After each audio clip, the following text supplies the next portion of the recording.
Hello students, मैं सरताज और आप सभी का बहुत बहुत स्वागत। वेलकम हमारे चैनल सरताज सर 123 में।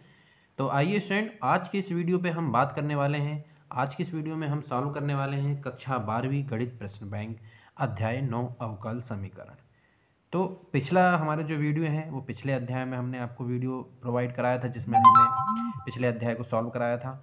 आज के इस वीडियो पे हम स्टूडेंट्स अध्याय 9 अवकल समीकरण को प्रश्न बैंक कक्षा 12वीं गणित प्रश्न बैंक का जो अध्याय 9 अवकल समीकरण है इसको हम सॉल्व कराने वाले हैं। बहुत अच्छे से देखिएगा स्टूडेंट्स, बहुत ही प्रॉपर तरीके से। सबसे पहले हम ऑब्जेक्टिव को सॉल्व कराएंगे, उसके बाद हम कुछ क्वेश्चंस को भी लेंगे आज के इस वीडियो पे हम। तो बहुत अच्छा वीडियो होने वाला है, आप हमारे चैनल के साथ जुड़े रहिए। यदि आप हमारे चैनल को पहली बार विजिट कर रहे हैं तो हमारे चैनल को सब्सक्राइब जरूर करिए, और यदि वीडियो अच्छा लगे तो लाइक ज़रूर कीजिएगा और अपने दोस्तों के साथ शेयर कीजिए ताकि वो भी इसका फ़ायदा उठा सकें और वो भी बहुत अच्छे से प्रश्न बैंक की तैयारी कर सकें। तो स्टूडेंट्स चलिए शुरू करते हैं, ज़्यादा टाइम नहीं लेते हैं। तो जैसा मैंने आपको बताया कि आज का हमारा जो टॉपिक है वो है अध्याय 9 अवकल समीकरण। जैसे आपको दिखाई दे रहा होगा स्टूडेंट हमारी स्क्रीन पे कि अवकल समीकरण जो है उसमें वार्षिक परीक्षा में कितने अंक आने वाला अधिभार वो भी यहाँ पर बनाया दिखाई दे रहा होगा आपको स्क्रीन पे। इसमें 1 अंक का 1 क्वेश्चन आने वाला है स्टूडेंट, ठीक है। 2 अंक का कोई क्वेश्चन नहीं है, 3 अंक का कोई क्वेश्चन नहीं है और 1 क्वेश्चन 4 अंक का आने वाला है, ठीक है। यानी 4 अंक का 1 क्वेश्चन हो गया और 1 अंक का 1 क्वेश्चन। तो ऐसे कुल मिला के इस अध्याय से आपको 5 अंक का एक प्रश्न, मतलब 5 अंक आपको इस अध्याय पे दिए गए हैं। यानी आज का जो वीडियो होने वाला है ये बहुत ही अच्छा वीडियो होने वाला है। और यदि आज की वीडियो में हम पूरा सॉल्व नहीं करा पाए तो हम, जैसा आपको पता है कि हमारा तरीका क्या है सॉल्व कराने का, हम एक अध्याय के पार्ट बनाते हैं और 1 2 3 पार्ट में मैक्सिमम हमने कहा था, जब हमने शुरू किया था तो हमने कहा था कि हम 3 पार्ट से ज़्यादा एक अध्याय के लिए नहीं बनाएंगे। वीडियो यदि बड़ा होगा तो हम 3 पार्ट तक में हम उसको सॉल्व करेंगे। यदि वीडियो ज़्यादा बड़ा नहीं होगा तो हम कोशिश करेंगे कि 2 पार्ट में सॉल्व हो जाए, एक ही वीडियो में पूरा कंप्लीट हो जाए। तो हम पूरी कोशिश करेंगे कि आपको हम बहुत जल्दी से, बहुत शॉर्ट तरीके से, मतलब कम समय पे हम बहुत अच्छे से आपको हम समझा सकें। तो चलिए स्टूडेंट शुरू करते हैं। तो जैसा मैंने आपको बताया कि इस अध्याय से 5 अंक आने वाला है, ठीक है स्टूडेंट। तो चलिए शुरू करते हैं। तो जैसा आपको स्क्रीन पे दिखाई दे रहा है स्टूडेंट, सबसे पहला प्रश्न है। तो पहला प्रश्न क्या है? पहला प्रश्न है अवकल समीकरण, आपको दिया दिखाई दे रहा होगा, चलो थोड़ा ऊपर कर लेते हैं इसको। अवकल समीकरण 2x² d square y upon d x square minus 3 d y upon d x plus y is equal to 0 की कोटि।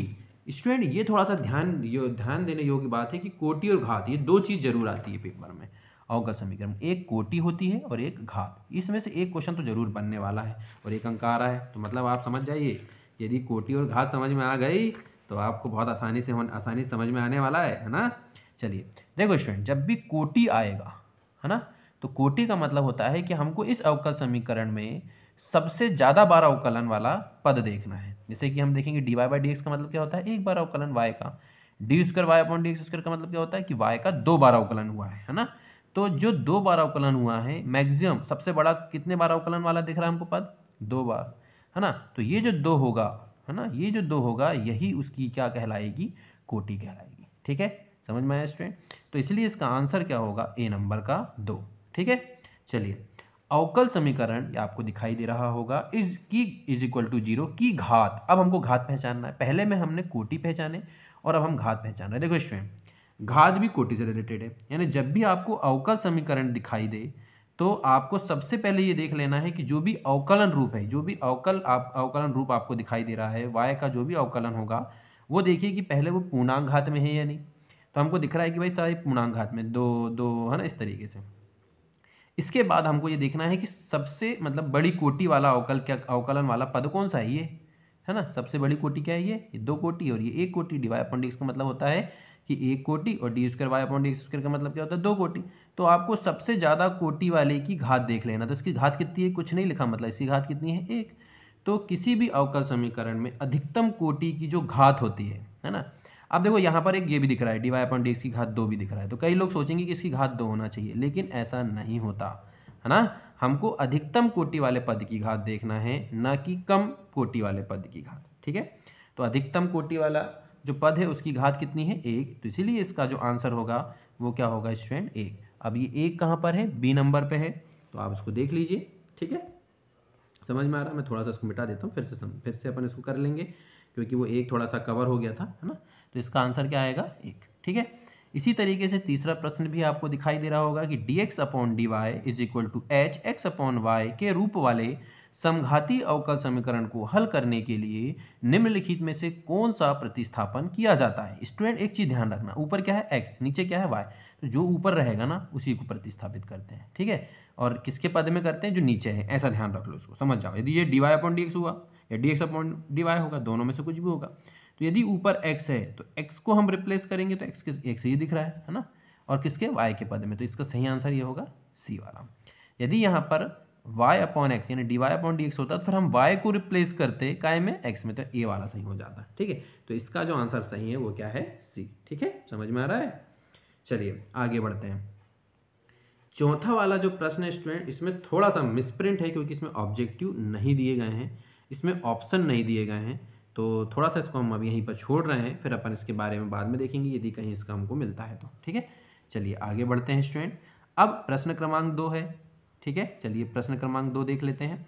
प्रश्न क्रमांक 2 है, एक शब्द या वाक्य में उत्तर दीजिए, ठीक है। एक शब्द या वाक्य में उत्तर दीजिए। चलिए अपन देते हैं। पहला वाला क्या दिखाई दे रहा है, x d y upon d x minus y is equal to 2x² का समाकलन गुणक क्या होगा। तो मैं स्टूडेंट आंसर लिख रहा हूँ, है ना, क्योंकि अब हमारे पास को हम एक्सप्लेन नहीं कर रहे हैं। यदि आपको लगता है कि इसका एक्सप्लेनेशन आपको चाहिए तो आप कमेंट्स करिए। यदि मुझे लगेगा कि आपकी डिमांड है तो मैं इसका एक्सप्लेनेशन भी आपको दूंगा। तो आपको केवल मैं अभी ऑब्जेक्टिव के आंसर बता रहा हूँ। तो इसका पहले का आंसर क्या जाएगा, 1/x, ठीक है। पहले का आंसर क्या जाएगा, 1/x। ये पहले का आंसर नहीं है, ठीक है, ये यहाँ लिख दिया मैंने पहले का आंसर, ठीक है।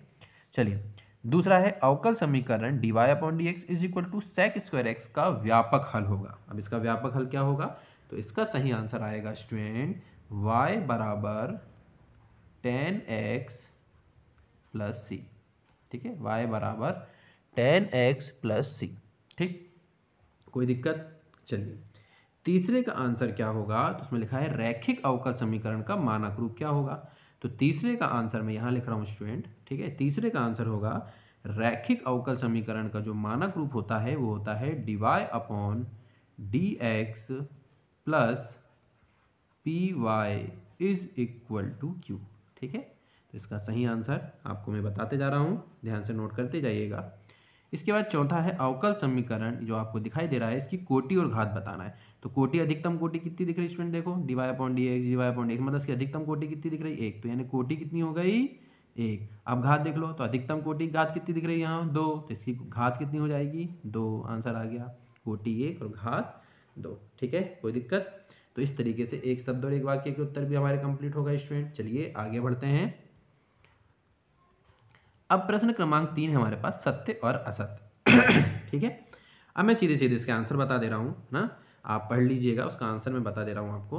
तो सबसे पहले तो हम देख लेते हैं कि पहला क्या होगा। तो पहला जो है वो होगा सत्य, ठीक है। पहला जो होगा वो सत्य, आप लिखिएगा हिंदी में, मैं राइट और कट मतलब मैं क्रॉस और राइट का निशान लगा रहा हूँ ना। दूसरा जो होगा वो होगा असत्य, तीसरा जो होगा वो होगा सत्य, और चौथा जो होगा वो सत्य, ठीक है, समझ में आया। आप इसका स्क्रीनशॉट ले लीजिए, या तो आप इसको पॉज करके आप अपना आंसर लिखते जाइए स्टूडेंट। चलिए आगे बढ़ते हैं। अब प्रश्न क्रमांक 4 है, रिक्त स्थानों की पूर्ति कीजिए। चलिए तो रिक्त स्थान की पूर्ति करा देते हैं फट से हम आपको। तो चलिए रिक्त स्थान में है, अवकल समीकरण y log y minus x d y is equal to 0 का हल खालिस्तान है। यानी इसका आपको हल बताना है, तो इसका भी सॉल्व करना पड़ेगा। तो हमने सॉल्व इसको करके देखा, तो इसका हमको हल प्राप्त हुआ स्टूडेंट y बराबर e⁻x, ठीक है। अब दूसरा देख लेते हैं, अवकल समीकरण dy upon d x is equal to y 10x, है ना, जहाँ y इज इक्वल टू 2, यदि x इज इक्वल टू 0, तो विशिष्ट हल क्या होगा। तो इसका आंसर होगा, इसको जब हमने सॉल्व किया तो इसका हमको आंसर मिला sec x, ठीक है। तो ये इसका आंसर होगा, इतना समझ में आया स्टूडेंट। अब स्टूडेंट यहाँ पर होते हैं ऑब्जेक्टिव समाप्त, यहाँ होते हैं ऑब्जेक्टिव समाप्त। बड़ी मजेदार बात, ऑब्जेक्टिव अब समाप्त हो गए, खुशी की बात। अब हम प्रश्न पे इंटर करने वाले हैं, ठीक है। चलिए तो प्रश्न क्रमांक 5, प्रश्न क्रमांक 6 और प्रश्न क्रमांक 7। हम प्रश्न क्रमांक 5 जो है वो दिख रहा होगा आपको, प्रश्न अवकल समीकरण दिया है कि आपको गुजरने वाले वक्र ज्ञात कीजिए, है ना। प्रश्न क्रमांक 6 भी दिख रहा होगा, प्रश्न क्रमांक 7 भी दिख रहा होगा। तो आप चाहें तो इसका स्क्रीनशॉट ले लीजिए, या तो आप प्रश्न क्रमांक 5 को नोट कर लीजिए। इसका हम सॉल्यूशन आपको दे रहे हैं और सॉल्यूशन पे ही हम इसको एक्सप्लेन करने वाले हैं। ठीक है, प्रश्न क्या है, अवकल समीकरण x y dy upon dx is equal to x plus two y plus two के लिए बिंदु 1 माइनस 1 से गुजरने वाला वक्र हमको ज्ञात करना है। ठीक है, मजेदार सवाल है, बहुत मजा आएगा। देखिए अब चलिए, तो अब इसके सॉल्यूशन पे आ रहे हैं अपन। चलिए तो सॉल्यूशन दिख रहा होगा आपको, थोड़ा सा मैं आपको सॉल्यूशन दे रहा हूँ, आप टेंशन ना लें। चलिए, तो प्रश्न क्रमांक 5 नज़र आया। हाँ चलिए, तो जैसा आपने प्रश्न पढ़ा होगा स्टूडेंट, ठीक है, तो प्रश्न हमने देखा कि ये हमको एक अवकल समीकरण दिया है, इसका हमको क्या ज्ञात करना है। इस अवकल समीकरण के अकॉर्डिंग हमको उसने ये कहा है कि जो वक्र है उसको हमको ज्ञात करना है। चलिए ज्ञात करते हैं स्टूडेंट। तो जैसा आपको दिख रहा है कि अवकल समीकरण हमको दिया था, अवकल समीकरण हमको दिया था, सॉरी थोड़ा सा, चलिए दिख रहा है हमको अवकल समीकरण x y dy upon dx is equal to x plus two y plus two. अब इसको हम सॉल्व कर रहे हैं स्टूडेंट, ध्यान से देखिएगा ना। चलिए, अब जैसा आपको पता है अवकल समीकरण को जब हमको सॉल्व करना होता है स्टूडेंट, तो हम यहाँ पर क्या करते हैं कि चर को अलग अलग करने का प्रयास करते हैं। यानी ये जो पद है, ये वाला पद x वाला है ना, x प्लस टू है ना, चर के साथ अचर है, और ये y प्लस टू है। तो हम y और x को अलग अलग करेंगे। तो यहाँ x है, यहाँ y है ना, तो y dy, ठीक है, ये रह गया। और ये y प्लस टू इसके साथ गुणे में पक्षांतर करेंगे, कहाँ जाएगा, भाग में, तो ये आ गया। ठीक है, तो ये y dy upon y plus two हो गया इज इक्वल टू, यहाँ पर x प्लस टू पहले से था, अब इधर से ला रहे हैं, ये x को लाएंगे तो ये गुणे में कहाँ जाएगा, भाग में जाएगा, और ये भाग में बटे में, तो ये कहाँ जाएगा, अंश में जाएगा। तो यानी हमने कुल मिला के x और y को हमने अदला बदली कर दी। कुल मिला के हम ये कह सकते हैं कि पद में हमने x और y को अलग अलग, दोनों तो को अलग अलग कर दिया, है ना। चलिए, इतना करने के बाद आपको ये दिख रहा होगा स्टूडेंट कि y upon y plus two d y हो गया is equal to x plus two upon x dx हो गया। ठीक है, इतना समझ में आया। अब हम क्या कर रहे हैं, अंश में दो को जोड़ेंगे और दो को घटाएंगे, वो अगले पद में दिखाई दे रहा होगा आपको कि y plus to minus two करें हमने, तो दो उसमें दो कैंसिल, कोई फर्क नहीं पड़ेगा, और नीचे y प्लस टू हर में लिखा था जैसे का वैसे ही रहने दिए, डिवाई इज इक्वल टू, अब यहाँ पर हमने अलग अलग कर लिया इसको हर के साथ, तो x के अपॉन में x लिख लिया प्लस 2 के अपॉन में x लिख लिया इंटू dx। समझ में आया इतना। अब क्या कर रहे हैं हम, अब थोड़ा सा और आगे देखिए। अब यदि हम देखें स्टूडेंट कि ये y प्लस टू जो है, y प्लस टू के साथ मैंने y प्लस टू लिखा और minus two upon y plus ये लिखे, तो y प्लस टू से y प्लस टू कैंसिल हो गया, क्या आ जाएगा, एक minus two upon y plus two, तो ये हम नहीं लिख रहा, two upon y plus two. ठीक है, कर्सर को देखिए स्टूडेंट, मैं वही समझा रहा हूँ आपको। ठीक है, और ये dy था तो ये dy लिख लिया, इज इक्वल टू का इज इक्वल टू लगा लिए, x अपॉन x है तो x से x कैंसिल हो जाएगा। ठीक है, x से x कैंसिल हो गया, प्लस तो ये प्लस लग गया, टू अपॉन एक्स, ये टू अपॉन एक्स लिख लिया इंटू dx। समझ में आया। अब स्टूडेंट हमने इसको पूरा अरेंज कर लिया, अब हम दोनों पक्षों का क्या कर देंगे, समाकलन कर देंगे। ठीक है, तो दोनों पक्षों का समाकलन करने पर, जैसे दोनों पक्षों का समाकलन करेंगे तो हमें समाकलन का साइन लगा लिया। ठीक है, दोनों तरफ। अब समाकलन का साइन लग गया, तो अब हम समाकलन करेंगे स्टूडेंट, तो आपको समाकलन करना तो आता होगा, तो हम जब एक का समाकलन करेंगे कितना आएगा, y आएगा माइनस टू कॉन्स्टेंट है और ये 1 अपॉन वाई प्लस टू है, तो 1 अपॉन वाई प्लस टू का क्या हो जाएगा, लॉग वाई प्लस टू हो जाएगा, ये तो आपको पता ही होगा, है ना। 1 अपॉन एक्स का होता है लॉग एक्स, तो यहाँ वाई प्लस टू है तो वाई प्लस टू का लॉग वाई प्लस टू हो गया, इज इक्वल टू हो गया दोनों का अवकलन, सॉरी समाकलन। अब बराबर का बराबर लगाए, सेम यहाँ भी करेंगे, 1 का समाकलन x हो जाएगा, 1 अपॉन एक्स का भी बताया लॉग x हो जाएगा, तो 2 कांस्टेंट है, 2 हो गया 2 का 2, और 1 अपॉन एक्स का समाकलन लॉग x, प्लस अंत में क्या लगा देंगे c। अब ये c की वैल्यू निकालने के लिए प्रश्न में दिया गया है कि जो बिंदु है, जो वक्र हमको जिसको ज्ञात करना है, वो कहाँ से होकर गुजर रहा है, 1 माइनस 1 से होकर गुजर रहा है। तो बिंदु में पहला वाला जो संख्या होती है वो x की होती है और दूसरी वाली जो संख्या होती है वो y की होती है। इसका मतलब है कि यहाँ पर x का मान कितना दिया है, 1 दिया है, और y का मान कितना दिया है, -1 दिया है। ठीक है, समझ में आ रहा है कुछ बात। इसका मतलब ये हुआ कि यहाँ पर x का मान 1 दिया है और y का मान क्या दिया है, -1 दिया है। ठीक है, चलिए, तो अब यहाँ पर हम समीकरण जो दो हमने 1 दिए थे उसमें हम जहाँ जहाँ x आएगा वहाँ हम 1 रखेंगे और जहाँ y आएगा -1 रखेंगे। तो यहाँ पर क्या दिख रहा है, y, तो y की जगह में हमने -1 रख दिया, माइनस log y की जगह में हमने -1 रखा plus 2 is equal to x, x की जगह में 1 रखा प्लस 2 log x, तो 2 log x की जगह में क्या रखा 1 प्लस c। अब हम इसको सॉल्व करें, -1 -2 log -1 प्लस 2 तो क्या जाएगा 1 हो जाएगा इज इक्वल टू 1, तो ये 1 लिख लिया और ये 2 log 1 है, ये 2 log 1 तो ये 2 log 1 ही लिख लिया हमने प्लस c। ठीक है, अब यदि हम देखें तो -1 2 log 1 की जो वैल्यू होती है वो 0 होती है स्टूडेंट, तो 0 का जब 2 के साथ गुणा करेंगे तो ये 0 हो जाएगा। ठीक है, 0 का यदि हम 2 के साथ गुणा करेंगे तो ये 0 हो जाएगा।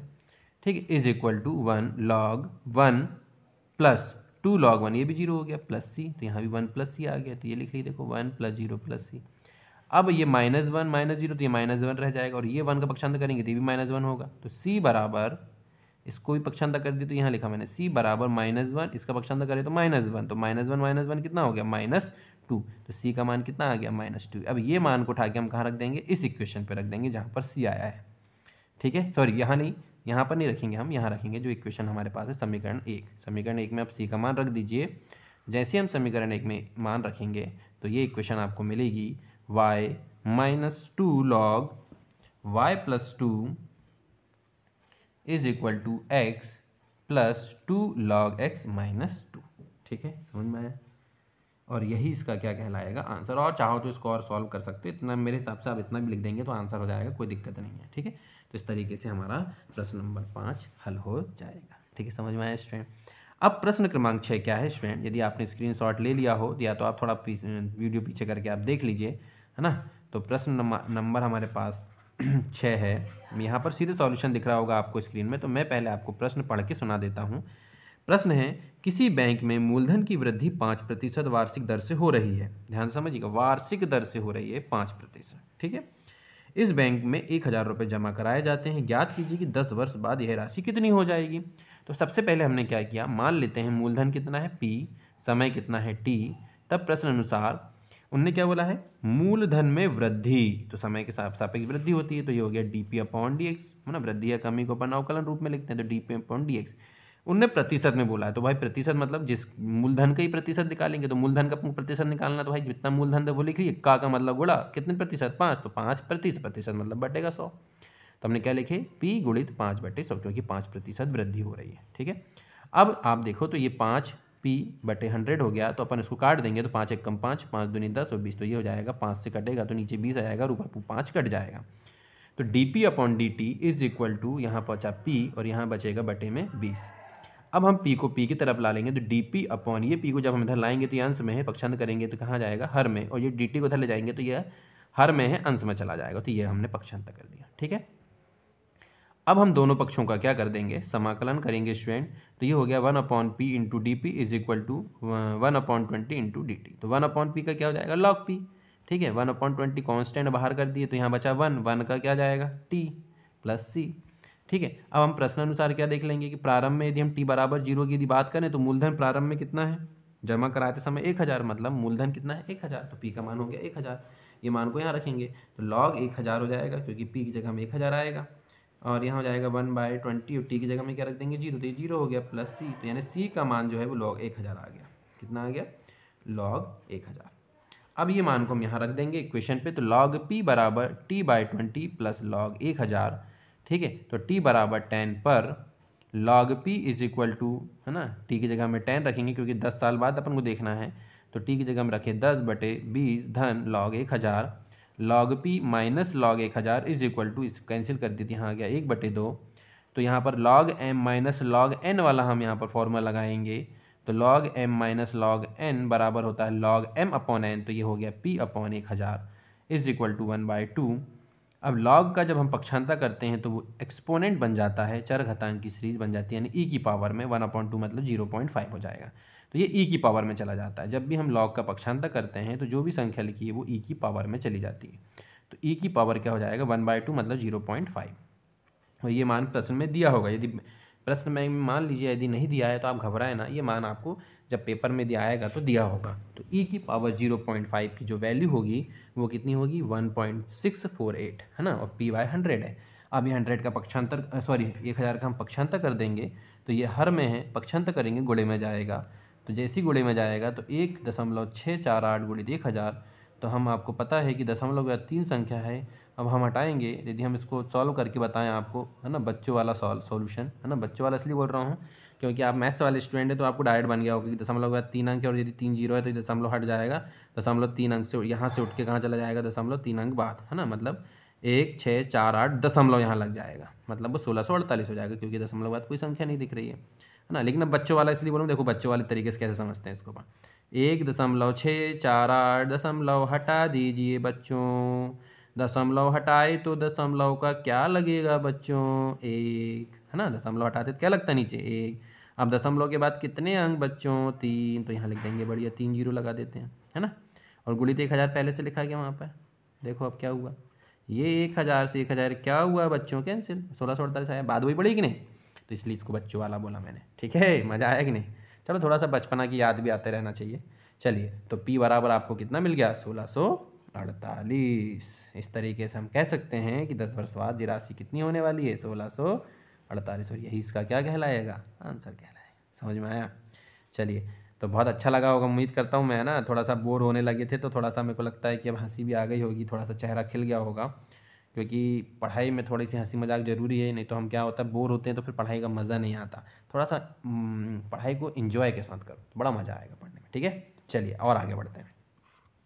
अब इसके बाद है प्रश्न नंबर 7 स्टूडेंट, है ना। प्रश्न नंबर 7 स्क्रीन पे मैंने डायरेक्ट सॉल्यूशन आ गया, पहले पढ़ के सुनाना पड़ेगा आपको, तो है ना, पढ़ के सुना देते हैं। प्रश्न बैंक तो आप लेके ही बैठे होंगे, सॉल्यूशन सिर्फ समझना इंपॉर्टेंट हमारे लिए सॉल्यूशन होता है स्टूडेंट, है ना, इसलिए तो मैं सॉल्यूशन पर फोकस कर रहा हूँ, क्योंकि देखो वीडियो बहुत बड़ा हो जाता है यदि मैं सॉल्व करता समझाता, तो सॉल्यूशन अपने पास है, अपन उसी को समझने का प्रयास करते हैं, क्योंकि मैंने ही सॉल्व किया है ना। आपको आसान और आपको कम, मतलब छोटे वीडियो में जल्दी जल्दी आपको सॉल्यूशन मिल जाए, उसके लिए ये ट्रिक अपनाई है हमने स्टूडेंट। यदि आपको लगता है कि हम पूरा सॉल्यूशन कराएं तो वीडियो थोड़ा बड़ा होगा, आप वो भी कमेंट्स करके बताएं, हम वैसा भी सॉल्व करा देंगे, है ना। चलिए, तो प्रश्न नंबर 7 है, अवकल समीकरण जो आपको स्क्रीन पे दिख रहा होगा, dy/dx + y = 1 का व्यापक हल हमको ज्ञात करना है स्टूडेंट। बस सिंपल क्वेश्चन है, व्यापक हल निकालिए इसका। चलिए देख लेते हैं। तो दिख रहा होगा स्टूडेंट कि अरे भाई साहब आप काय को आ गए यार। चलिए, तो ये ऊपर नहीं जा रहा क्या, हाँ चला गया। चलिए, अब यहाँ पर आपको दिख रहा है dy/dx + y = 1। अब ये जो अवकल समीकरण का रूप है, ये रैखिक अवकल समीकरण का रूप है स्टूडेंट। तो इसके लिए हम इसको क्या करेंगे, अवकल समीकरण को जो मानक रूप है dy/dx + py = q से इसकी तुलना करेंगे।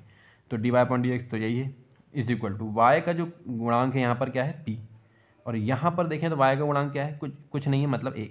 तो p का मान कितना आ गया, 1, और = में क्या आता है, q, तो यहाँ q = में कितना लिखा है, 1, तो q का मान कितना आ गया, 1। तुलना करने पर हमको p और q मिल गया। अब इसके बाद हम क्या निकालते हैं स्टूडेंट, IF निकालते हैं।